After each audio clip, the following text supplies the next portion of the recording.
মানে এটাই কথা, যদি সফল সমাপ্তি যদি সঁচাকে কিবা এটা আছে তেতিয়াহ'লে আজি গৌৰৱ গগৈক গ্ৰেপ্তাৰ কৰিব।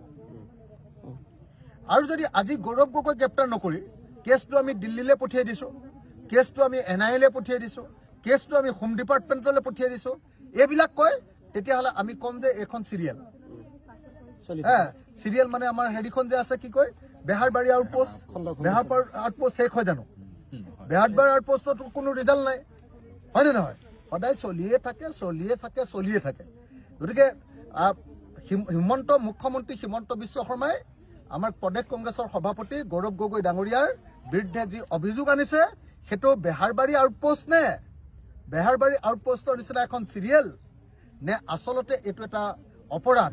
সঁচাকে এইটো গৌৰৱ গগৈ কিবা অপৰাধ কৰিছে? আজি আমি গম পাই যাম। যদি গৌৰৱ গগৈক গ্ৰেপ্তাৰ কৰে তেতিয়াহ'লে আমি গম পাম যে আচলতে ভিতৰত কিবা ডাঙৰ গণ্ডগোল আছে।